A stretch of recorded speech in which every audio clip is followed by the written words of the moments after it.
One. Welcome, everybody. Hello, hello. You are here for the first ever episode of the Game Master's Library. Thanks for joining us tonight. Welcome.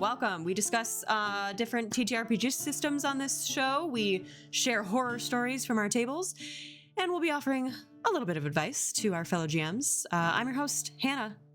Let's meet the GM panel. Tell us who you are, what games you like to run, and how we can find you, starting with Alec.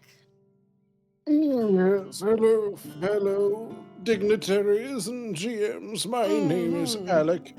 My pronouns are he, him. And you can find me all places on the internet at Tales Archive. I'm the archivist for Known Realm Celesh, and you can find me here on Stealthy Elf Productions playing Finreese in Heroes of Asteria Unearthed Inheritance, as well as Narim in Heroes of Asteria New World Rebellion. I've run D&D 5e the most. I've been running that for almost 12 years. Wow. Other systems I enjoy. I love the Witcher RPG, Blades of the Dark. Those are the big ones that come to my head. Good stuff.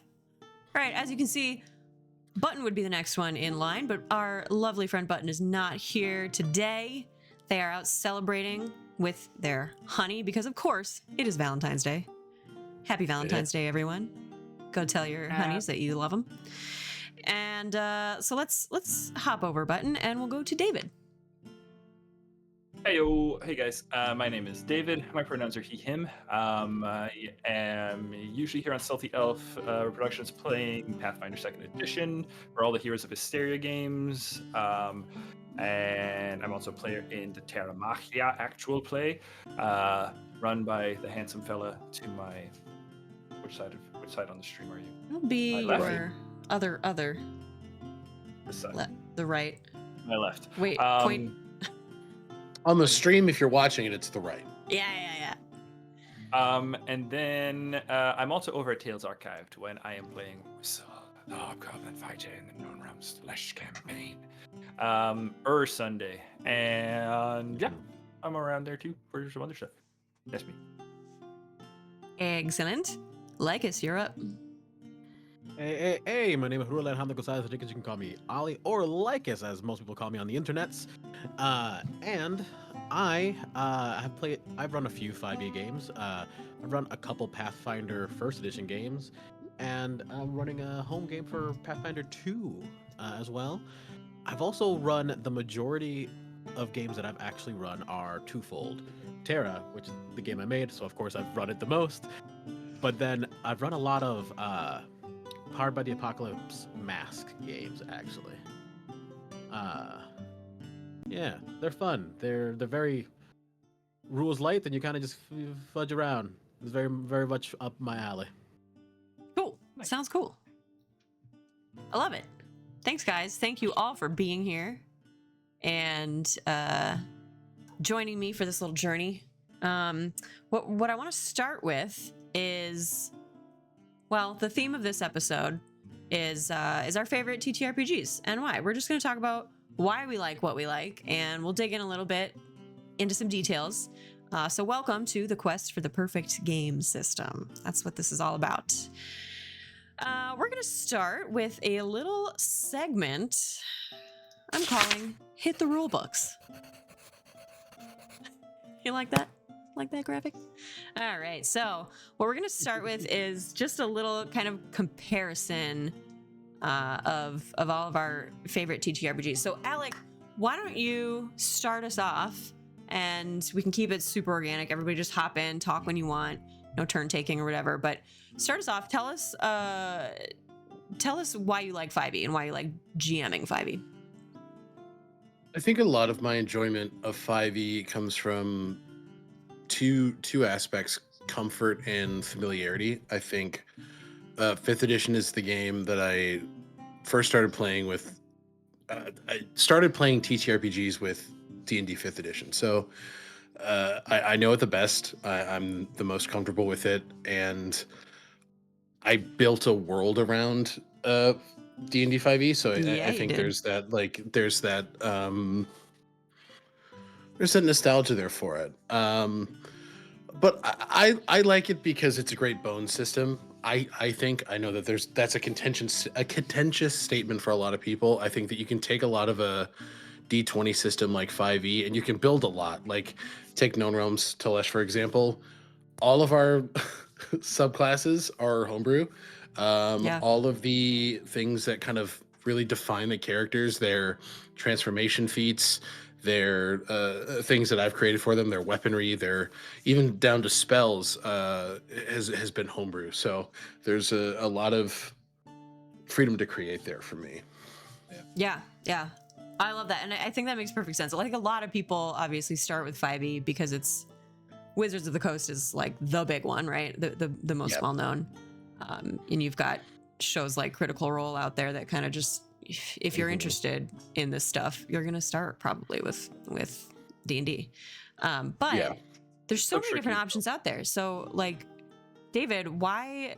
Tell us about Pathfinder. Tell us why you like GMing for Pathfinder. Oh man, I like GMing for Pathfinder mostly because I do like the amount of details and stuff and structure that Pathfinder has. I also like the math in Pathfinder. It sounds weird to say to appreciate. You like math. You like the math. Say that again. I do like the math. I like this because Pathfinder has a lot of modifiers and stuff. You know, a lot of things are tracked via modifiers. And the way to track it, because you're using dice ultimately, right? And you're using numbers on the dice to determine what happens, right? It makes sense to have math be part of the game where you can really adjust those numbers. And Pathfinder does that really, really well. And people talk about, you know, how I think one of the big things, one of the high praises you'll see for Pathfinder is the math does a good job of staying consistent throughout the whole game, right? Like scaling as the player's level. Yes, player's level. Yeah, you know, D&D I think is a tricky one for me because your system, you're not really meant to get up. I think what Alec DC highest is like 35, 38 at most. 30, 35 is usually the cap there. And yeah. And I think to kind of you guys are hitting that like crazy in KRT. Like It's true. there, I mean, if Echinacea says like hits a 19 on a Arcana check, which is not unheard of, like that's a 30. They got an 11 modifier, and then we got Zeo, you know, hitting stealth like 15 plus their 15 modifier, like that's a 30. But to kind of bounce off your point with Pathfinder, like Pathfinder, I think is also really good in the scaling, but it's if your character is meant to be good at something, you get to show how good they are at that thing via the numbers, to your point. Yeah. And the other, and kind of still piggybacking off of that too, amount of character builds. I mean, where D&D really shines for me is I gotta give to Alec here. Homebrewing in D&D is very easy, right? It's especially 5th edition. They really nailed it with the homebrew ability. But Pathfinder, where I think can counter that is, yeah, you can homebrew. It's kind of a bitch to do. Language, sorry. And but the big thing is you have so many like little character variety things, right? You between your ancestry, your background, and your class, all playing different roles. You get feats at every level. Each level, you don't have like those people call them empty calorie levels, right? In 2e. So it's they've got that going. So you get really unique characters, but it's harder to homebrew. Like if you're good at homebrewing and stuff, D&D is actually probably really good for homebrewing. Got it. You let Ollie get in here. I was gonna say, so we got, just to like quickly summarize, we got like D&D is great for homebrewing, right? Very accessible for people starting and learning to play.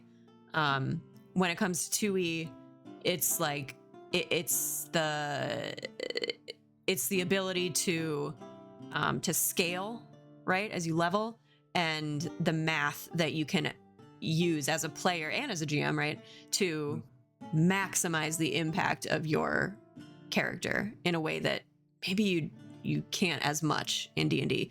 So then we have Ollie here representing his game. Ollie, please tell us all about it.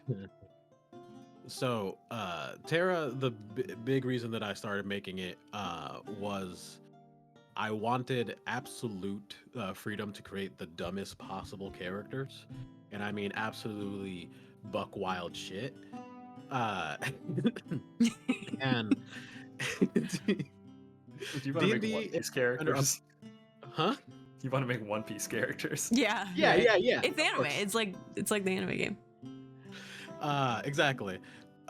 And a big part of all that is just like with D&D with Pathfinder, they're very fun and like the builds are impressive. You can do crazy shit. Even with, like you said, with 5th edition, you can get very homebrew. It's very simple to do. It's very just, there's a pretty standard set for it. Even with Pathfinder, it's very like, even if it's harder to homebrew, at the very least you can slot in like a singular feat that's pretty quick, pretty reasonable. But a lot of that feels like, it always felt kind of like I never wanted to take regular feats or regular, monk level or this or that. I always wanted to make something custom. So I did.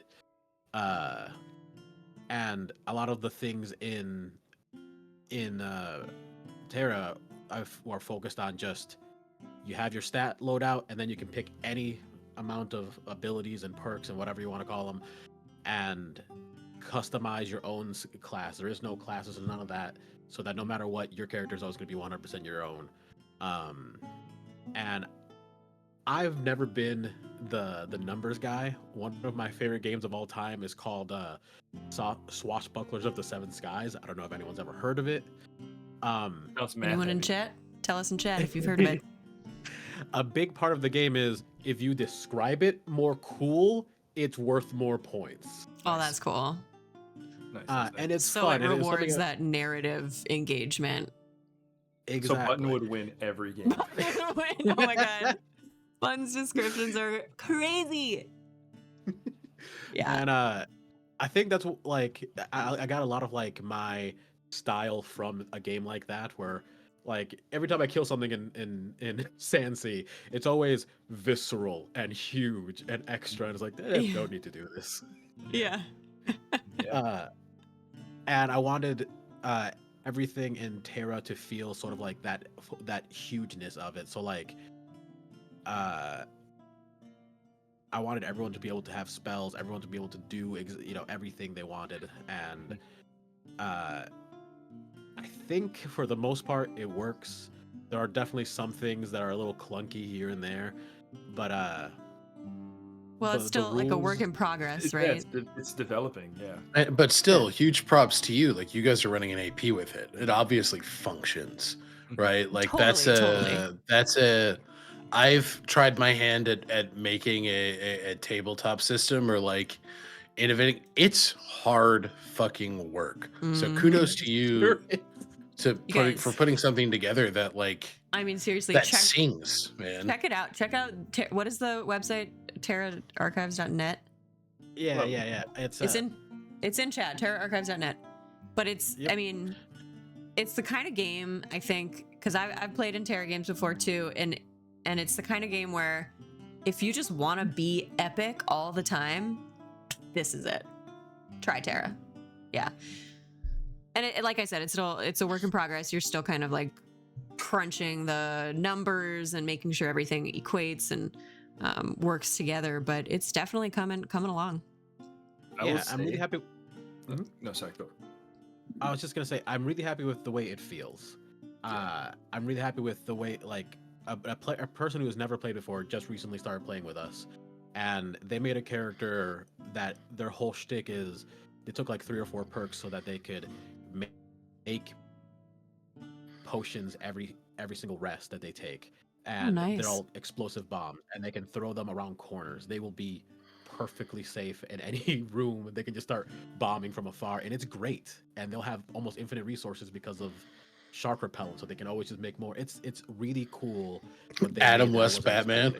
Exactly. Yeah. That's also every single. I don't know if I should change the names of the things, but everything in this game is just a dumb reference to something that I like. That gives it so much personality, man. Yeah, I wouldn't think change that's part of the charm and the beauty of it too. Yeah. She made a character. David, go ahead. No, I was gonna say, like, my favorite thing in Terra is making ridiculous characters and like just finding ways to make like the most busted shit possible. Yeah, you're good at that too. Mm-hmm. Which Yeah, is no, your Setting probably character. so fun to GM for, I bet. It just means you have to build around it sometimes. Like Maybe that could be another episode. We'll talk about GMing for broken characters. Like playing against min-maxers. Yeah, exactly. Oh man. My other character before was the charge up basically. This one's all like all reactions. The other one would just store energy for like 3 turns and then just one shot everything. Jesus. One shot. I mean, it was fantastic because like if I got him dead before then, not a problem. But like, Yeah. and he got down pretty good. Yeah. Yeah. Remember the last fight I learned to just like hide around corners and wait for people. Yep. Yeah, but yeah, no, Terra's fun. I enjoy Terra a lot too. I've been, Terra's a blast. Yeah, Terra. I'm really eager to run a game in Terra because I think I can say I've DM'd 5th edition before, but I've never GM Terra, and it's been on my radar for a while though to try. You guys honor me and make me blush. Thank you so much. That's fantastic. You know, sometimes the at least the feeling or the vibe or maybe the intention of Terra reminds me of what I imagine Fabula Ultima to be. We haven't talked about Fabula Ultima yet, and we have been wanting to run a game on this channel for a while. So, you know, maybe someday. But what do we know about Fabula Ultima and like how it compares to the other systems? It is a very narrative system, very player friendly. It is Very, What do you mean when you say player friendly? A lot of the agency gets kind of put into the player's hands, where roles and role play choices are kind of decide where the GM goes. David, if you think that's accurate to kind of what you're experiencing. It's a game where it's actually really similar to Terra in the sense of it's like make an epic character, make something crazy, right? And you're given some basic mechanics of how things function, but you're really given a lot of freedom in terms of just general game physics because it's really meant to feel like you're cooperatively telling the story of an anime, right? Or a video game. So like there's things in the rule book where they say stuff like don't worry about distance, right? Yeah. And there's stuff like Which you would don't never worry about find gravity in a Pathfinder game. Oh, Stark God, no. contrast, you know? No. Yeah. Pathfinder has different tiers of distance. Right. we track distance in lots of different ways. Oh my God, tell me about it. But Fabula Ultima, because we played a test, like a test session or two of it, and it felt very much like here are 5 things you can do that are special, and here's a dozen things anyone can do, and they're all general. Like they're so broad. Like each action, there's very few of them, but they're so broad that you can fit almost any like idea under it. Like I think at one point. I don't even remember what it was, but I think I used a spell to create light and blind people. That wasn't part of anything. It was just a thing that it just made sense. Yeah, it's like a feature of light, so why not? Exactly. I like games like that. Like that's why I like the game I mentioned earlier, Swashbucklers of the 7 Seas, and because it's like you can accept that the reason that they have such a light rule base is so that you can extrapolate. And I like that extrapolation of rules. It makes it quick and snappy. That's one of the reasons I like the Masks game. And despite that, I still made a game with a lot of rules. I mean, it's tricky, right? Because also from like a player experience, I think it's and this probably gets to the core heart of the question of like finding the right game. Is it's really going to come down to what your players want to do too, right? Like, what is the experience they want? If you want something that's really, powerful hero like, Fabula Ultima and Terra, probably perfect, right? If you want Yep. something maybe a little grittier, a little fantasy, more fantasy, there's D&D, right? Although I don't even know if I'd call D&D necessarily grittier or crunchier than Terra. I think Terra in a few ways is actually crunchier than D&D. I don't think so. I think, I think 5e lacks a lot of crunch. I think in trying to streamline, it kind of removed some teeth, which I think it's good when they bite you, but it just I think that's one of the things that makes it a more accessible system, right? Definitely. It's much easier to come back from, say, a death in D&D than it is in Pathfinder. Oh yeah, right. It's exactly so. I think if you're looking for more fantastical high fantasy, D&D is where you want to go. At least to start, right? I think that there are definitely other games that can hit that can scratch that itch for you. But if you're looking for like your Lord of the Rings, I would go Pathfinder. Right. Yeah. Right. Because Pathfinder, like the exploration rules in Pathfinder, the crafting in Pathfinder, I think that you could pretty much 1-to-1 run the Lord of the Rings series in Pathfinder totally without having to change much. That's true.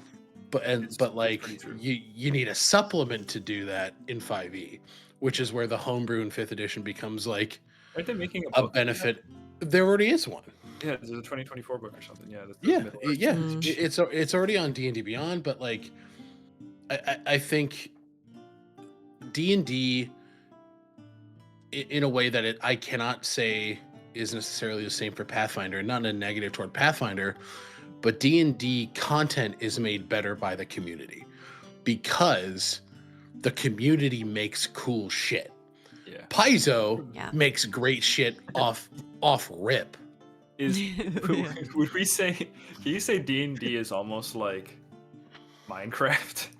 Yeah, absolutely. Huh. I would add homebrewing in D&D is, and I will say too, though one of the reasons like we played D&D as long as we did, straight up was D&D Beyond. Right. Not necessarily love of the accessibility, system, but the accessibility. And that's great. And that's because D&D Beyond exists and was made because D&D as a platform was so popular and accessible. It was gaining so much traction. There was also the pandemic and stuff, which I think really helped. Totally shifted but things. That might just have been like a boom than a cause. I think it was a boom because like Critical Role had already existed. All of these. D&D is basically an open source program. That's true. I view D&D like Unity. People tap into Unity and they build stuff out of it. Yeah. Like and I think that is where 5th edition is at its best. Yeah. Because like if you sit down and run a Forgotten Realms game, or like you pick up a module and play it, you're gonna be fucking bored. I guarantee it. Yeah. Like it's 5th edition modules are not nearly as detailed or fun as like reading Pathfinder ones. Yeah. Well, yeah. there's also too, like, I can't say that I've ever, for all the years that I've been playing 5th edition, I've never played like an official module or anything. You're not missing out. It's always been homebrewed. Never Curse of Strahd did it before. I did, and it is one of my least favorite experiences as a GM because like the modules there with 5th edition, and like obviously writers work real hard. They put in a lot of work. This is not to discredit like totally true. But I feel like Wizards has always had the problem of too many cooks in the kitchen.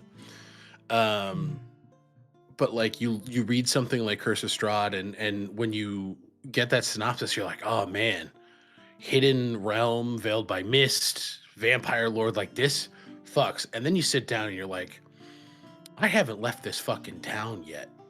Why am I still here? And then your players are like, Alec, why are we still here? And I'm like, well, we did the tarot card reading at the beginning, which means Strahd can't come for like another 4 sessions, which means you guys are going to be bored for another 4 sessions, which means I, a GM who is not really practiced innovating or improv is just going to make shit up on the fly, and then it's going to get really bad. I feel Yeah. like I've seen some Curse of Strahd like actual play content before, and the one that I actually liked was one where they just got so goofy with it because they're like, oh, we're trapped in this mist forever, I guess. Like they fucked up so bad. They were just like, all right, guess we I'm a live here now. werehorse. Yep, we live here. I'm a werehorse. We're just gonna live with it, and that was fun. But every time, all the time that I've seen it, is like, it seems almost like suffocating a little bit, because there's very limited like control. Like, I understand players have limited control in general with a lot of games like that, a lot of Yeah. pre-made ones. Yeah. But they have very limited like options for momentum, Mm-hmm. and I think that's maybe intentional, but I'm not sure if that's always. Tabletop seems like a hard game choice for stifling Souls-like energy. It's ultimately like poor marketing, right? I think Wizards of the Coast presents these pre-written adventures as like, hey, you want to get into GMing? Start with a pre-written adventure. Yeah. But there are Yeah. these sort of hidden tiers. Like most people are like, let's do Lost Mines of Phandelver. But if you're at the game, if you're at your LGS and you see a cover between Return of Tiamat and Lost Mines of Phandelver, what the fuck are you picking? The Right. five-headed chromatic, like Yeah. Obviously. there's a barrier to entry that I don't think they're incredibly earnest about. Like, Yeah. hey, you might want to start with these and then you work your way up to these. Or like you can have interconnected adventures that go through these different modules. Like, yeah. Yeah. We Well- started.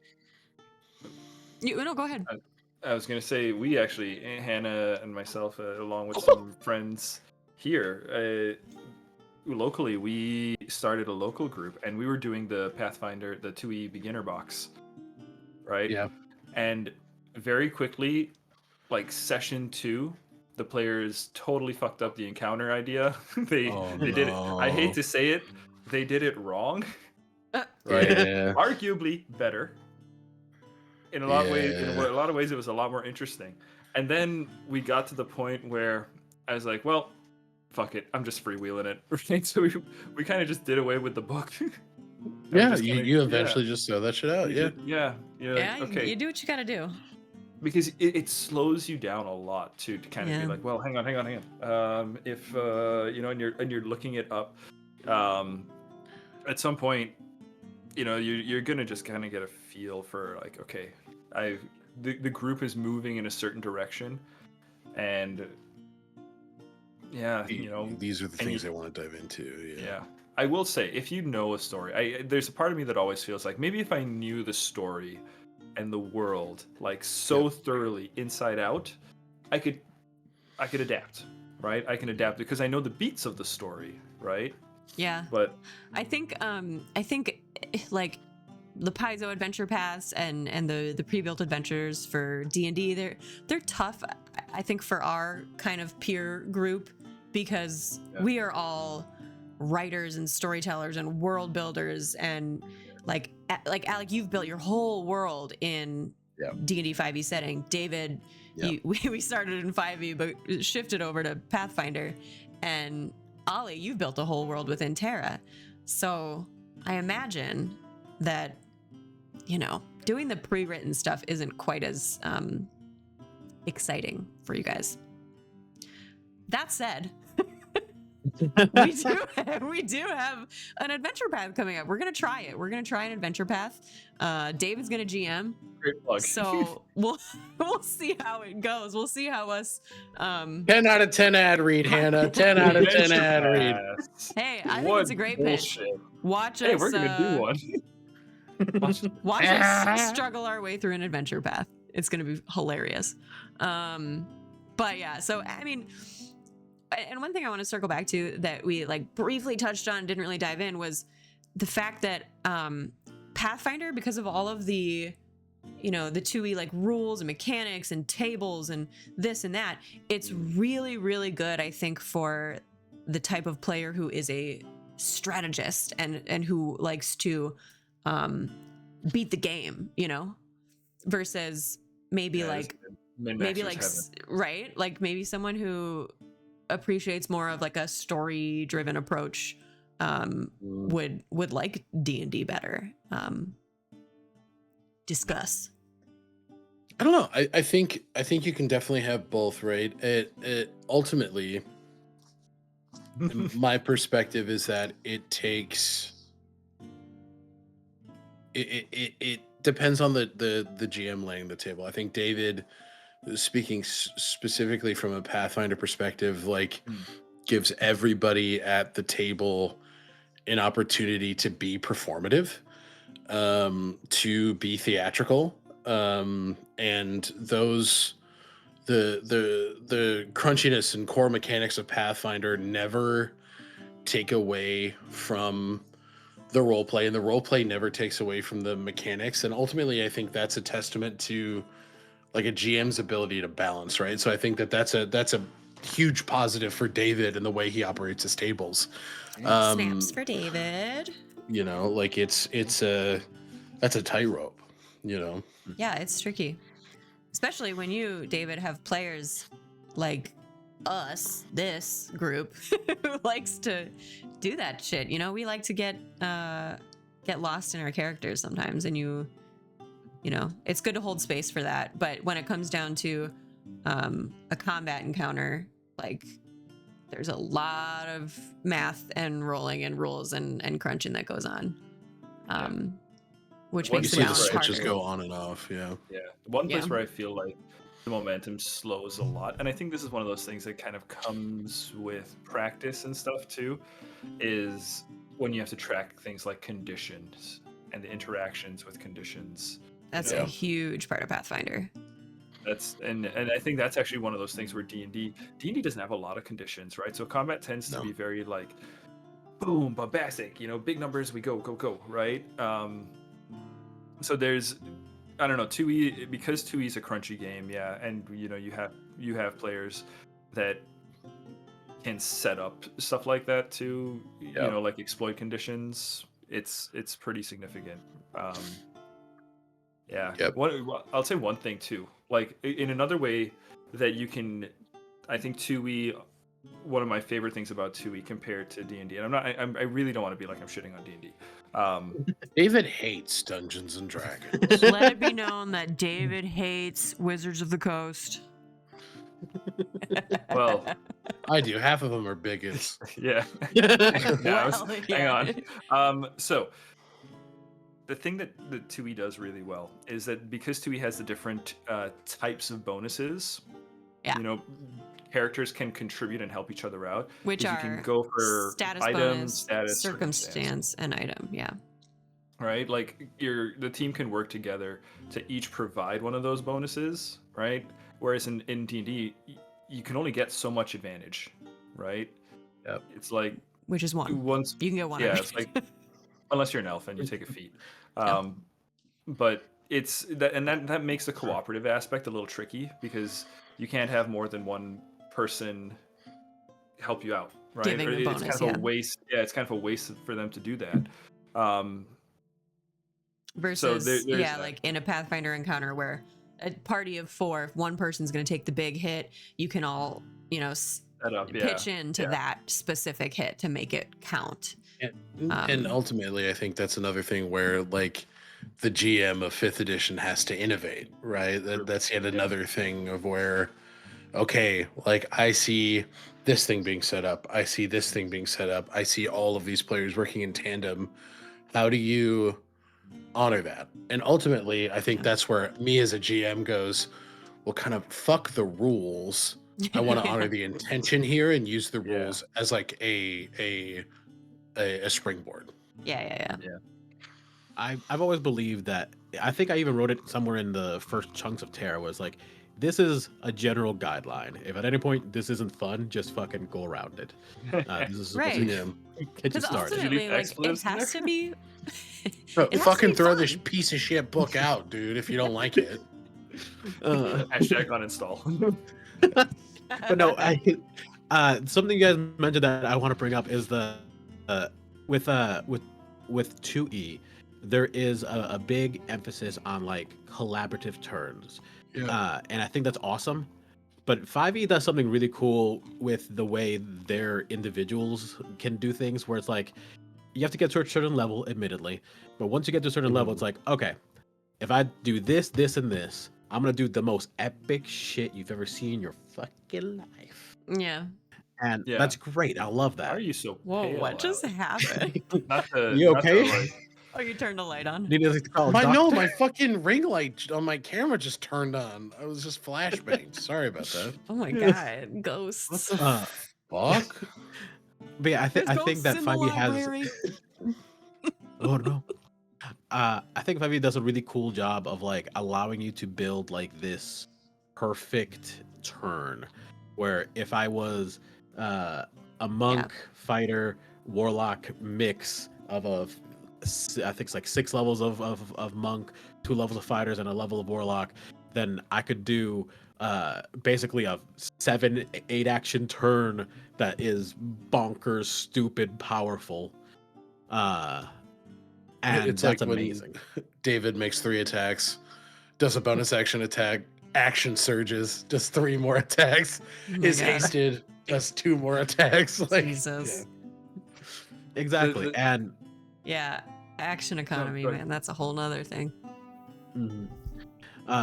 With Pathfinder though, the where it shines, I think, is like look at me and Nigel, or Lycus and Luna. Lycus will come up with I come up with a lot of plans, and I think they're good plans. I'm not like not a strategist. I do think your of alphabet things. of plans. Yeah, but I don't rules them. I pass them off to Nigel. Just like, all right, who needs to roll what how where does this for fit in this the to work? rules? This is funny. This is so true. This is like, so Lycus, you're like the visionary of the team. You're like this, like, imagine like a company, like you're the CEO. And then Nigel is like the director of operations, where he sees your vision and he has to figure out the system to make it work. Right. Exactly. And then Pim and Edenor, me and Max, are like the doers. Like we do the shit that needs doing. I mean, we all do shit, obviously, but Mhm. it's funny. We're like Not a just the lawyer. yeah, like it's Uh, just big That's picture. the Yeah, case. that's true. Yeah, yeah, but I mean it's just a feature of the system. I think, like you said, it's as a GM. So as a GM, how would you tackle that then if you have, like Alec, if you have Yep. multiple players in a D&D game, right, who are all trying to like go after something, and one person's already provided advantage, which is, Mhm. do you dip into the math? Will you go for like I- a +2 or +5 or I adjust lower from the there? I lower the DC, Mhm. given that, like, if I have a set DC in my head, and they've already got advantage, and somebody else posits something, like the thing I can think of was our last session of KRT with the training counter, having Zio and Asandra rush in and like start separating people.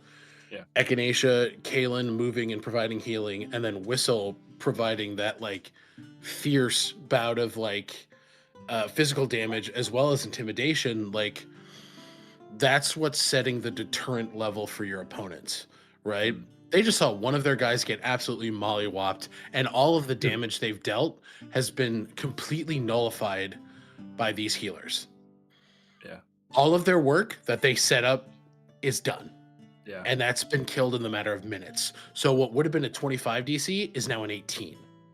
Yeah. Because each of you have worked in tandem in order to do that. And there have been times where it's like, okay, I'll say, make me that intimidation check, but add your dex modifier. Like, I'll sprinkle that in occasionally where I'm like, I want to honor that, like, if Echinacea is saying something and Whistle is forebodingly standing behind them, blood on his weapon, like, that is something that is affecting the scene, and it's affecting the success or failure. It affects the outcome. Yeah. you know Yeah. But again, there are no rules for that. It's just like what can I innovate in the moment that'll make sense and honor the intention of what my players have presented. Yeah. Well, and ultimately, that's right there sums it up. I think what makes a good GM is being able to take the rules and choose whether or not it's appropriate to be hard and fast in this moment, or let it kind of create itself. You know, There has to be trust there, right? There I think has to be trust that's imperative. between players and GM. You mean, right? Yeah. Absolutely, yeah. Yeah. And the other way around. I think that there's a lot of GMs that are like, you guys have to trust me. But that trust isn't always afforded to players. And it's like at the end of the day, we're all players, right? We are all playing the game. We are all sitting at the same table. We all want to have fun. And you can only do that if everybody trusts each other. Yeah. So like true. if you're making a call that maybe isn't necessarily nested in rules, there should be the trust that I'm doing it for a good reason. Right. Or I for think the there narrative, is right? an aspect too of like consistency, not with like whatever the rules is written, but with whatever you've agreed upon as a group.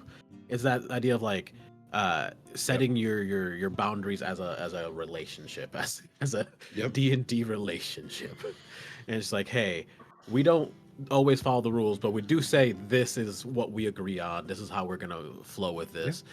That way people don't feel like, oh, this was changed in spite of this, or this was changed because of that, or whatever. Yeah. Or like this as long was as changed that- for this player, but not this player, and then you get people.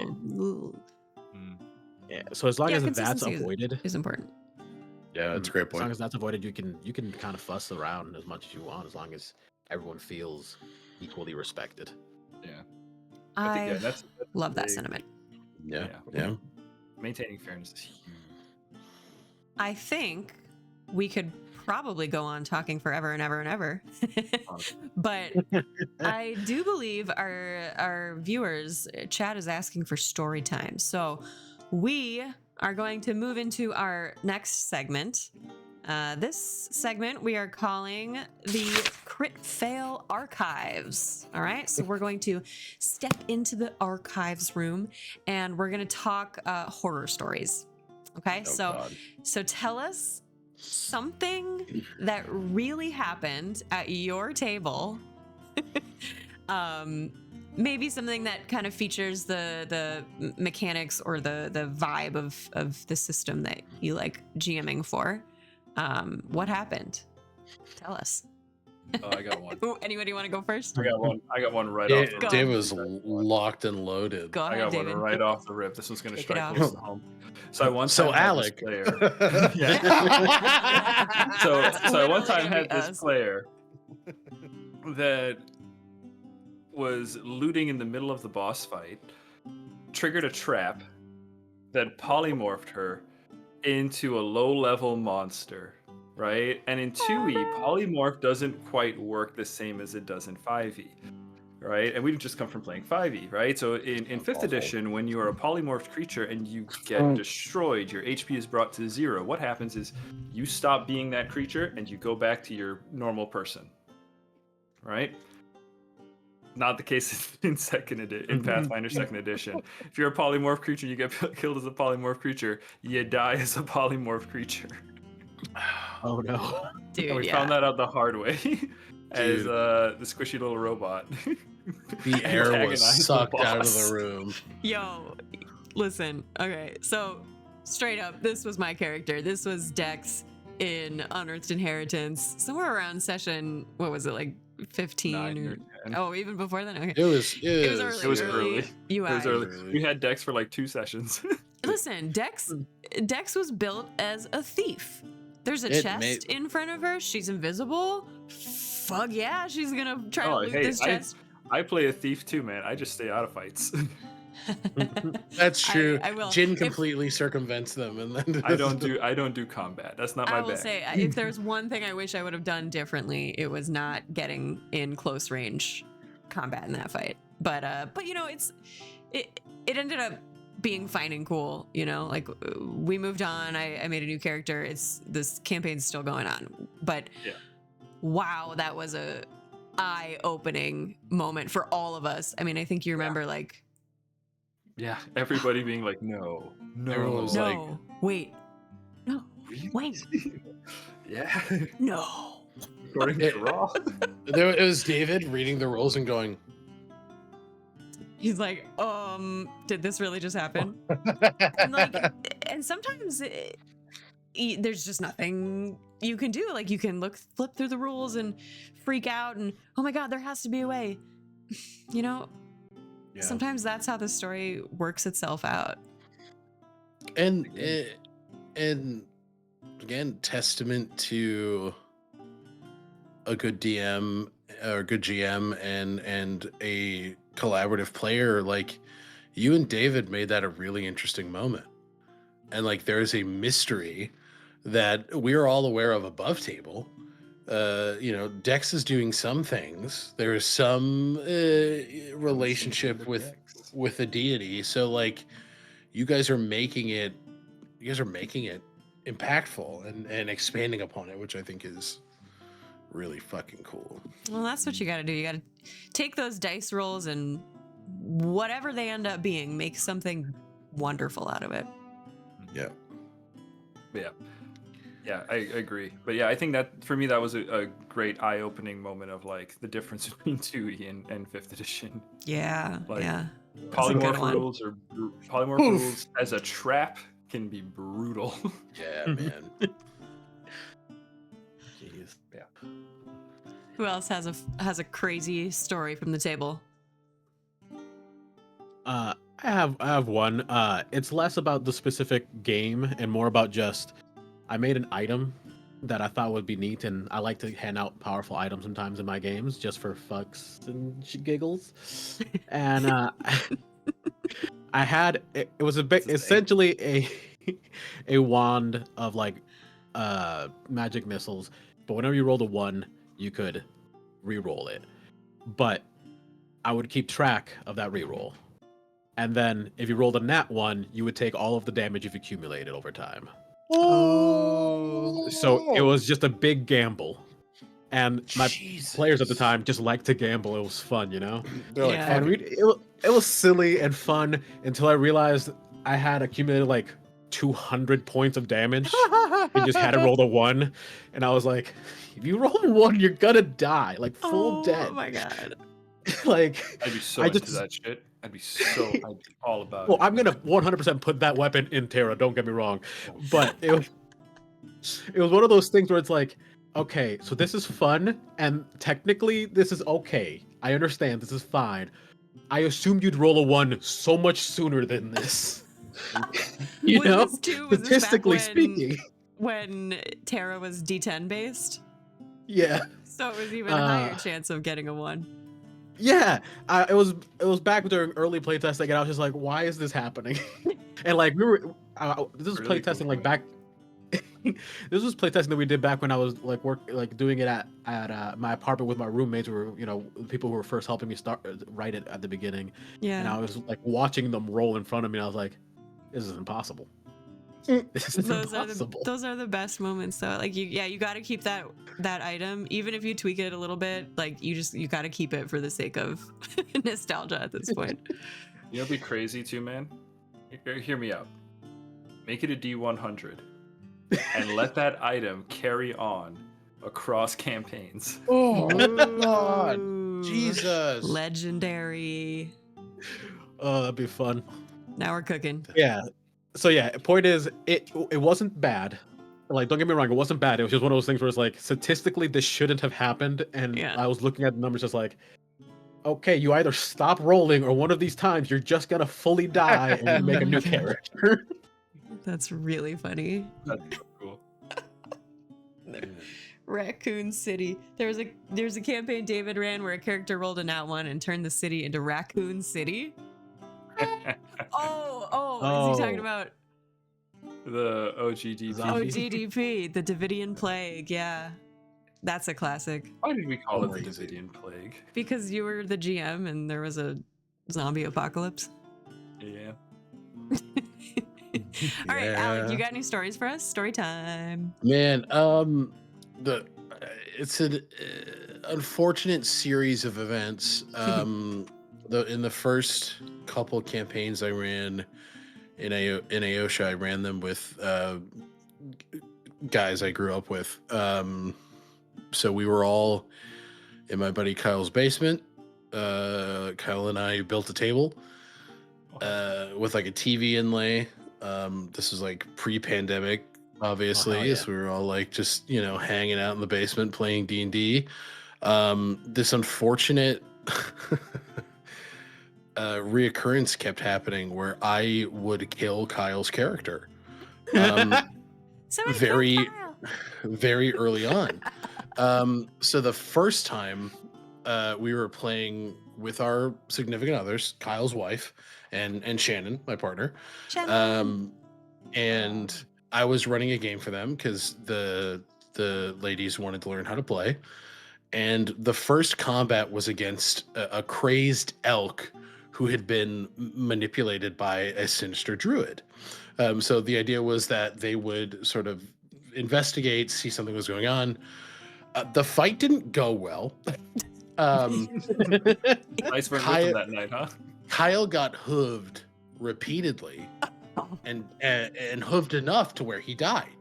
Oh, no. And Kyle's one of those guys where it's like, hey man, if my character's dead, he's gone. Like, I don't want resurrections. I don't want to come back. I'm just going to make a new character.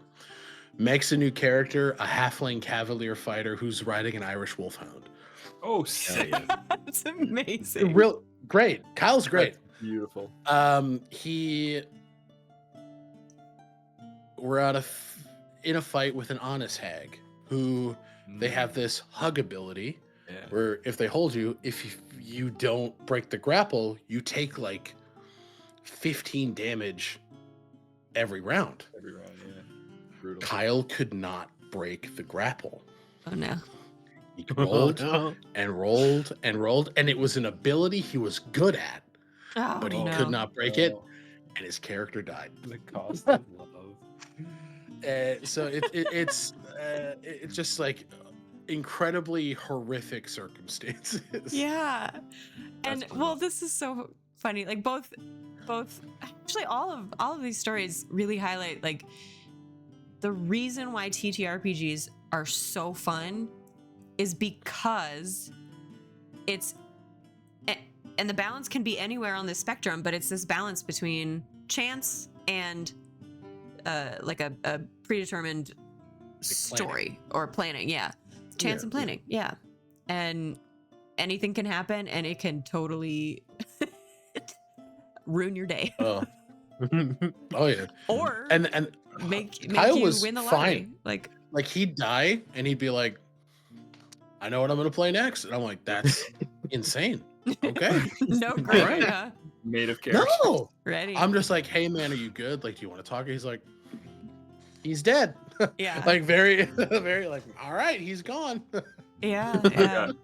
I got one more story. Oh, You yeah. all were there boy. for this one. Uh-oh. You all Oh, were goodness. there for this one. Uh-oh. You guys remember on the session that we will never air Oh at god. one ElfCon a couple years ago when Ryan's character fell off the side of the ledge and he rolled like 6 times.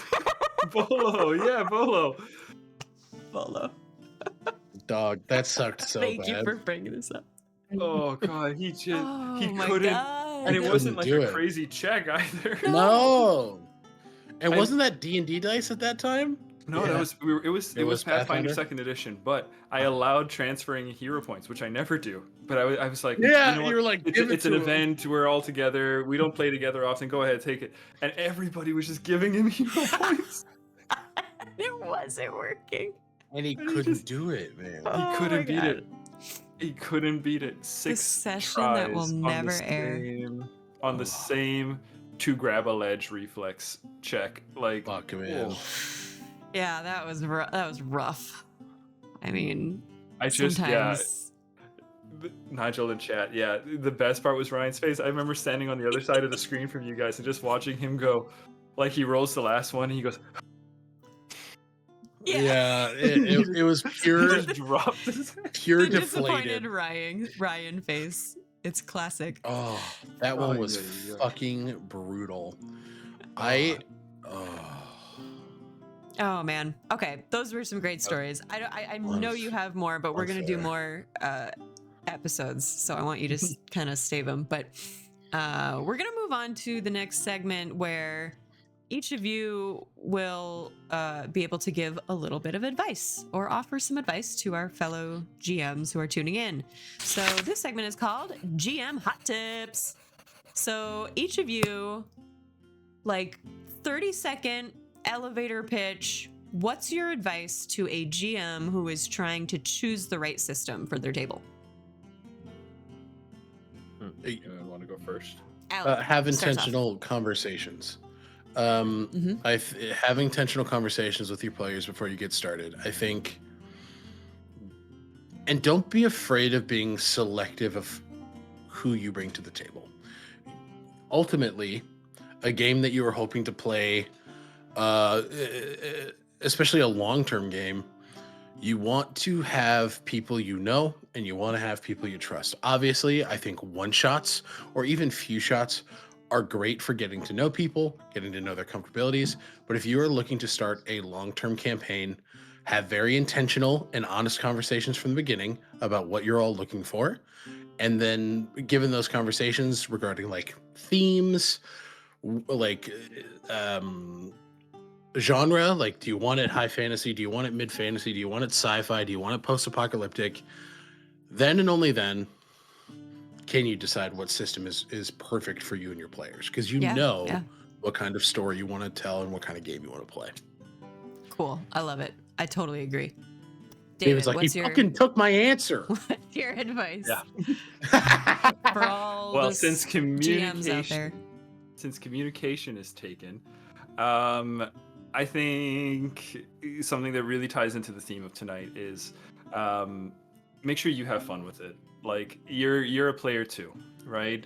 Don't run a system that you don't enjoy. You know, if you're sitting here thinking, you know, after hearing us talk about things like, oh, Pathfinder's got a lot more crunch to it. If you're thinking, oh, I want to try Pathfinder, but you get daunted by the math or something, try a different system, right? You could get by with your same idea, but just make sure you're comfortable too, right?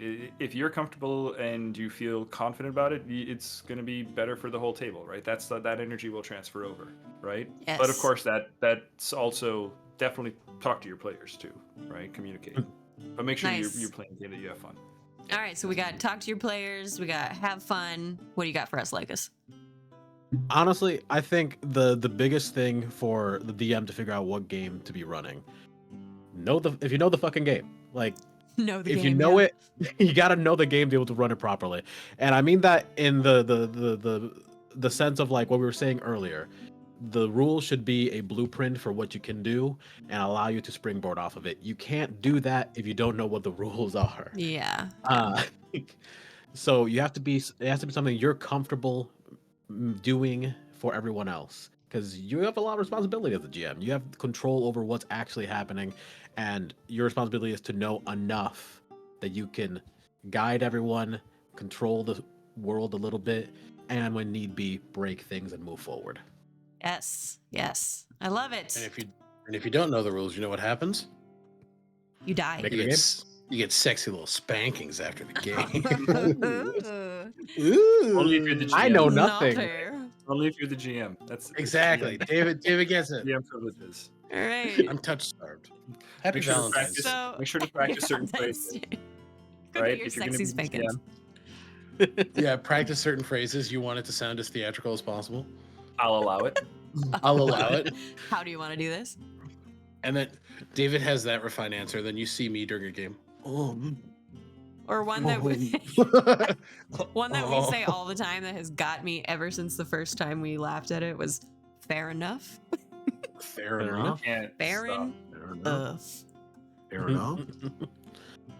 All right, that was great. Thanks, guys. Okay, moving on. We're gonna have a fun little interlude here. Play a little trivia. We're doing tabletop trivia, y'all. Centaur. Centaur. All right. I'm out. David's like, this was not my rider. I told We my almost people turned not that to into bring a this up. drinking game.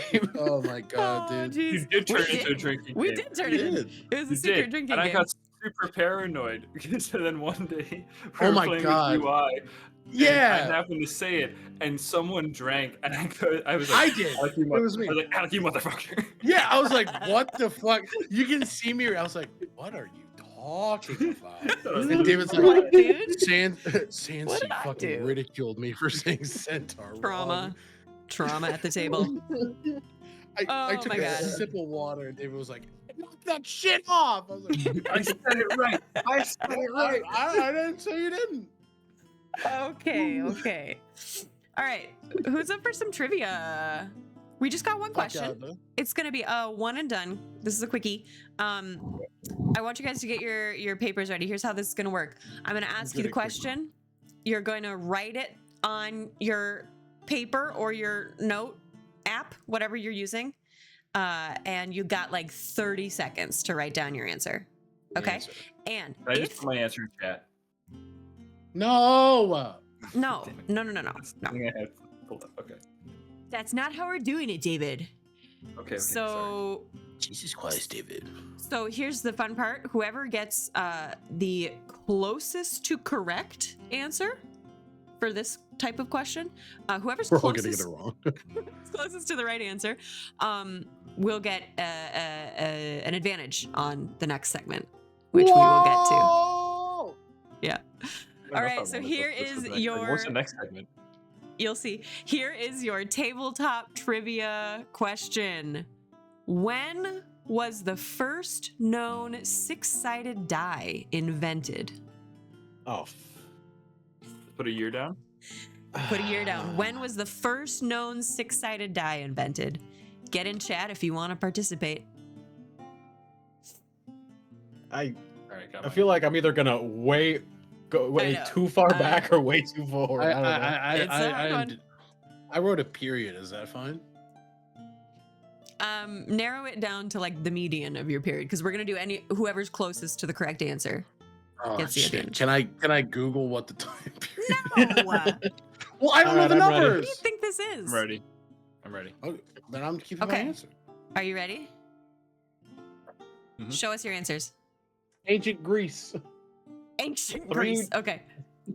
396 BC. BC. It's 396 BC. Ancient Ancient Greece. When is ancient Greece? That's Is what that- I wanted to look up. That's Oh, it. I see what you were. Okay, let me do it. I'm not gonna look up when the fucking dice were invented. What's it? Year 666. When was ancient Greece? Oh, 12th century BC to about 323 BC. Okay. So I'll put 525 BC. BC. Final answer. 525 Ancient AM. Greece 525 BC. All right. Okay. So well, what if the price is right? Come I'll- on. I'll tell you all. You all did not go back far enough. Oh God. So the correct answer, Really? Alec is the closest. Let's Um, go. Yeah. The correct answer, and there is sort of a range to this, but there's a generally agreed upon number, 3000 BC. 3000 BC. These were the first dice discovered. They're found in the Indus Valley, so India, around 3000 BC. Can you imagine? Yeah, D&D first edition. Human beings, Homo sapiens, playing with dice. It's just kind of wild to think about. Can you imagine people playing with dice? Are you asking us to imagine that? That In was, history, okay? Oh, But yeah, I mean, I went in I a little couldn't imagine. deep playing dive dice. here. They also found bone dice-like objects that were found in a tomb in Iran about 6000 BC. So like Whoa. dice were a thing before then. They used knuckle bones from sheep and cattle. Okay. But they weren't carved into the familiar six-sided shape, as far as we know, until about 3000 BC. you know what? Yeah, For so- ElfCon this year, I think we should give people traditional dice, Hannah. Knuckle bones, Knuckle bone die. So you're hand carved. if I recall, that means that dice are as old as the Epic of Gilgamesh, the oldest known story in human history. Sure. I That was mean, the yeah. first campaign, actually. That was the first Dice. campaign. The Epic of Gilgamesh was the first TTRPG campaign. No, they're never gonna believe this. the original session 0. That's Uh, bonkers. It's fun though, hey? They're used for games, but also like fortune telling stuff. Oh Or yeah, seers. you like your own. Yeah, That's yeah. cool. That's cool. Yeah. I like that. So cool stuff. All right. That brings us to our last segment. So Alec, you get an advantage on your initiative roll for this last segment. Here's what we're gonna do. Initiative. What the fuck? I know we're gonna roll initiative. This last. Let me Sorry, find can you my curse? graphic. Yeah, you can What curse. system are we using? Because that might affect my modifier. Wait. Okay, we're gonna use all the systems. I'm looking for my. No, don't Okay. do that. That's I'll kind of just the do point. flat I think I D20 forgot to rolls. put. Yeah, I forgot to put the graphic in. So, sorry, viewers, you don't get a graphic for this one. But this last segment is called Roll for Chaos. So you're all gonna roll initiative to see who goes first. But basically, what I'm gonna do is present a scenario to you of a scene, players at a table in a scene, and you guys are gonna adapt the premise to different TTRPG systems and just kind of highlight like how it would go mechanically, highlight some rules that might come into play, how you would handle things like character actions, conflict resolution, tone, whatever comes to mind, really. Okay, so your scenario is the party wakes up in a prison with no memory of how they got there. That's it. That's what you get. Now roll initiative. Let's see who goes first. 12. Just a flat D20. Except for you, 8. Alec. You get an advantage. That's with advantage? Yep, I just rolled a natural 1. Oh, okay. So you don't get to go first. Who got... It's 12 for Lycus 12? and... Two You both for got 12? David. 2 for David. No, I got Ollie, Yeah. you're going to kick us All off. right. How would this look in a Terra Magia campaign? So Obviously, it Terra- depends on players and stuff, but go ahead and just use your imagination. Yeah, so Terra is a more modern game than the others. So being, locked up in this can have more of a like actual prison feel, monitors and screens, guards kind of lurking around, maybe even cameras that you can see. So like for something like this, I'd want a solid map. I'd want to have like a real like look at this map, look at yourselves, try to figure out like I would almost try to make it like a like you're playing a top-down Solid Snake game Oh, yeah. or Metal Gear. Yeah. It's like, all right, That's cool. Wars change. I would focus on like trying to fill changed. fill the area with tools that they can collect to escape in some way that are relevant to each of the characters, especially since they don't have amnesia. Since they do have amnesia, so I could like reintroduce some of their abilities and their powers based on that. Like if they have full amnesia, I'd want each obstacle in their way to be something that they have to roll and realize, oh, I'm good at this thing. This is my character. This is who I am. Sure. Yeah, I think something that would definitely be more viable in Terra, because just one of the rule sets that I have is, I think near the end, to make it like climactic, let's get out of here, I think I'd want it to accidentally kick off like a full prison break, like hordes of people just like trying to escape. And I'm still working on touching it up, but I do like using minions in my games, so it feels like there's armies of people coming in and fighting. Yep. And I think that could, especially in like a claustrophobic setting, be really fun. We're just rushing people and then eventually escaping, and the world opens up. Sounds incredibly chaotic. I love it. It's very you. I also love the that you brought up the tech thing, because my character in the Terra Magia campaign that you GM'd for me and David, did a lot of tech use stuff, and that was always really fun. So if you're gonna get out there and check out Terra Magia, highly recommend being a techie kind of character. It's a lot of fun. Cool. Excellent work. Nice job. David, you're not, or no, Alec is next. Yeah. No, David is. They've got 2. Alex got a 1. I had advantage. I rolled an 8. Advantage. Yeah. Yeah, ultimately, and it's unfortunate because I think mine and David's are going to be somewhat similar, just based on how similar the systems are. But I mean, Dungeons and Dragons and a D20 system like this is built around your core 6 attributes, right? So you have, for D&D, you have strength, dexterity, constitution, intelligence, wisdom, and charisma. So I think leaning on those sensory skills, something like an investigation. All right, let's have an investigation check and have the players take stock of what they see around them, what they're able to recognize. Obviously, kind of what Ali said, like depending on what the amnesia is, like, is it full, like everything's gone, or like I just don't remember how I got here? Like what are aspects that stick out? Because a lot of D&D for me is a puzzle, right? So we're GMs, myself as a GM, we're laying down puzzle pieces for players to pick up and be able to craft a plan from. So introducing investigation checks. I love to do like introductory role play of like setting the scene, hearing kind of building off of what Ollie said, like having guards on the outskirts, like talking and like kind of gauging what they're talking about, what their mood is, and then allowing players to really craft a response to the environment that they've been placed in. I think that's about where I head into an encounter like that. Set the stage. Nice. And then see where the players run with it. Nice. Love it. And would you be down for a prison riot? Absolutely. I guess this also could go in the advice section. Don't think your plans are ironclad.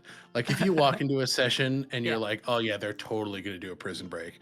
It's like, oh no, they've magically made themselves look like a guard and they just fucking walked out of here. Like, you know what I mean? So I set myself up for potential paths, right? Okay, like what's the most likely? What could I not really anticipate? Or what's like a middle ground between those two? And then a lot of it's improv from there. And then it's like somewhere in there. Yeah. Cool. Yep. I like that. Beautiful. David, you're up. Your party wakes up in a prison and no memory of how they got there. All right, and I'm doing this in Pathfinder. 2E. Okay. 2E. Twee. The way I would approach it, I piggybacking off of everything that's been said is important. I mean, setting the scenes, kind of rendering that kind of stuff for your players is important. But where Pathfinder would help a lot in terms of mechanics that I would rely on is, especially if they want to do stuff like move around sneakily or something, is Pathfinder has tiers of detection. So we'd be operating in that because there's undetected, obscured, hidden, all these different things that have different mechanical value. So Pathfinder does play around with that a lot. The other thing too is Pathfinder, or I should say 2E, also has a lot of subsystems. The Game Master's Guide has a lot of really great little like things that can be slotted into this kind of thing. There's an influence subsystem, so it gives you an idea of how to run an influence stat block, which is important because if your players are in a prison, they probably don't have weapons. So what they're going to be getting by with is their guile and their wit, right? And role play, right? So having a role play stat block can be very, very helpful because it also informs you as the GM how to operate. Then the other thing too is Pathfinder also has infiltration system. We haven't played with it a ton at our table yet, but there is an infiltration system. I can imagine it would be a simple matter of adapting that for an exfiltration system. Deciding, and the way they approach it is very systematic, right? It's a very systematic system, which is redundant. What do you know? But I mean, and then I would also, whenever I'm preparing for stuff kind of like these kind of like set piece sort of adventures, I dig into looking up like media that I think would be useful, right? So in a prison, what do I want? I want guards, I want patrols, right? I maybe want patrol routes and times. I will probably want, other prisoners, right? Again, this is where that Mm. influence system could be in handy. Um, so that's but once you get past all of that, I mean, the rest of it all's just going to be set dressing, right? The core of the story is going to be what did the characters actually do, right? But if you're looking for, if the question is how would I approach this, what would I use in Pathfinder to kind of set this up? Yeah, I would be looking at some of those systems. I'd be playing with the degrees of detection is a huge one for me. I think that's the most obvious one because That's the play, good. I and didn't even again, think of that. and the influence system because NPC stat blocks that are not combat based, that are more role play based, would be super handy. Right. Wow. Because then you can also do stuff with like recall knowledge checks, so you can still gamify it, right? Like, Yeah. that's where I'd kind of say that's what I'd want to do. I'd want to make sure that I'm gamifying this because my players have these character sheets with data on them that they want to use, right? So that's Again, it getting would back have to to the correlate ability with to that. strategize pretty Mhm. hard in 2e settings. Yeah. Great answers, you guys. I'm impressed. I wasn't really sure how that was gonna go, but I think it worked. Nice job. Crafting. Yeah. Well, Crafting a ship. Roll to craft crafting a ship. ship. Yeah, Shawshank Redemption style. That's the long game, the long approach. Thank you all so much for tuning in. This has been our first ever episode of the Game Master's Library. Thank you for coming to the library tonight. Let's outro our GMs rather, and we'll have you guys tell us again who you are, what games you like to GM, and where they can find those games. Starting with Alec. No. Hi, everybody. My name is Alec. My pronouns are EM. You can find me all places on the internet at Tales Archived. I am the archivist for Known Realms to Lesh, and I will be leading other ships on that channel here shortly. Also on Stealthy Elf Productions, I play Finn Reese in Heroes of Asteria Unearthed Inheritance, as well as Nrim in New World Rebellion. Yeah! D&D, you can first off support your LGS. If you got a Barnes and Noble, if you got a local game store, you can run down and find a lot of these RPGs. Terra eventually, exactly. So I'd say that's a great one. Look into the Witcher RPG. I think it's a great system. There are a lot of cool free resources for people who want to get into that system, and I think it is the system that is perfectly adapted the source material in its core mechanics, in how it the primers for getting into the world, and just nailing the grit and feel of the continent. So Very cool.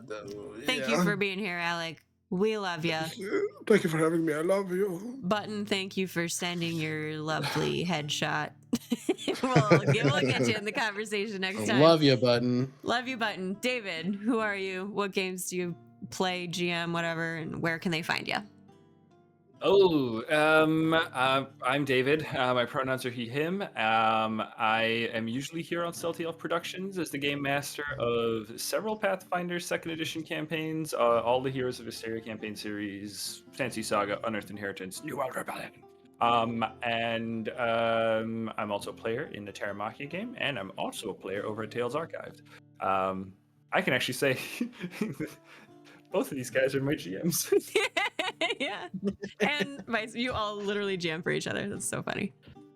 I don't think we've had the Alec GMing Ollie, or Ollie GMing or the other way around. Oh yeah. Either or. We need to do a swap. We need to do a swap. Yeah. Yeah. That's me. That's where I'm at. Yeah, but... All right, David, you're done. Lycus' turn. All right. Like I have been Lycus. Thank you for watching. I DM Terra Magia here every other Saturday right now. Make sure to watch next week as Sunday. one of Sunday. our next week Sunday as Sunday, As one Sunday. of our players who's been missing is finally coming back to make a big splash. Ooh. Uh, Jack. and I'm excited. It has been our largest combat by far, and the fact that it hasn't completely devolved is magical. It's really If you incredible. if you want to play at all, go to Terra www.terraarchive.net. Everything's free. I don't like the deal of making people pay for things. Really, we'll figure that out later. That's not my kind of thing. But yeah, I update it sparingly, but whenever I can, and the updates are listed directly on the main page. Cool. Thank you all so much. You three for being here. Thank you all for watching. Not exactly sure when our next one is going to be, but we will let you know. Follow us on socials for news on that. All right. That's all. Thanks so much, folks. We'll catch you next time.